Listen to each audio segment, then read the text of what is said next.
What happens when a Maoist tech millionaire falls in love with a far-left radical activist? Instead of an epic love story, we get foreign influence, global web of Chinese propaganda, which is allegedly operating across the globe, chaos, we need you. and destabilization. Fuck you! Shame on you! Meet the most influential power couple you've never heard of. Who exactly is this man and how exactly was he executing it? Meet the Singhams. At a star-studded 2017 destination wedding, Neville Singham and Jodie Evans bound themselves in unholy matrimony to the enemies of the West. The bride, director of protest movement Code Pink, has a long history in extremist left-wing public activism. The groom, though a multi-millionaire software mogul, is a radical Maoist who cut his teeth affiliating with various radical Marxist-Leninist groups in Detroit. But why should we care about the eccentricities of a far-left millionaire and his activist wife? Because they are marshalling their considerable resources and networks to do the bidding of some of the most anti-Western forces on Earth and to cause chaos around the world. Neville Singham has been under regular investigation since the 1970s for activity in groups engaged in activities inimical to the US. In the same year that Singham married Evans, he sold his $785 million software enterprise and started to funnel his fortune through a network of shell companies, non-profit organizations, and news networks aligned with the couple's extremist interests. But this so-called social activism intersects with foreign political interference. And now, their ties to the Communist Party have spurred investigations across the globe, from New Delhi to Washington. Singham shares his Shanghai office with the Chinese Communist Party's Marku Group. Marku embodies the CCP policy of smokeless war, that is, the use of activism to promote Chinese interests abroad. At last, the extent of these efforts is becoming known.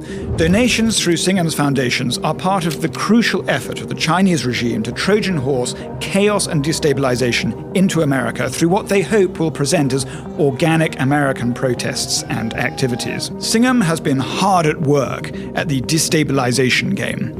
His efforts are in fact fueling and sustaining shadowy and widespread anti-American and anti-Israeli disinformation networks.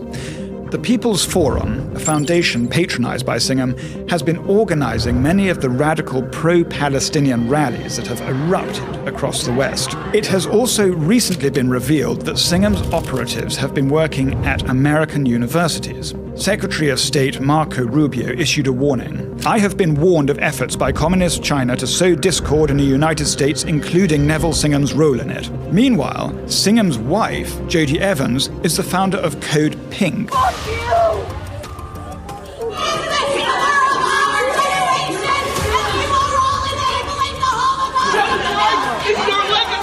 Shame on you!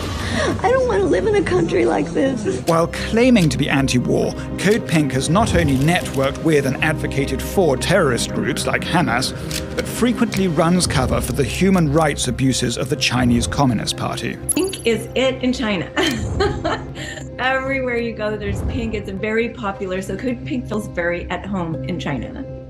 US tech mogul, Neville Roy Singham. of course Neville Roy Singham, who's a global web of Chinese propaganda. In India, a country with a fraught relationship with China in its own right, Singham stands accused of spreading Chinese propaganda by bankrolling news outlets like NewsClick and Breakthrough News, which have run afoul of Indian authorities and charge as purveyors of Chinese and Russian propaganda. Their broader coalition of outlets, called the International People's Media Network, target not only India and the US, but Latin America, the Middle East, and Africa as well, with stories crafted to convey their anti-Western agenda. Investigations into Singham's decades-long use of funds to sow disorder and misinformation are now underway both in India and the USA.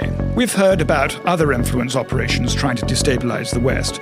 Qatar's billions poured into American universities, Russian troll farms, Iranian influence operations in pro-Palestinian radical groups.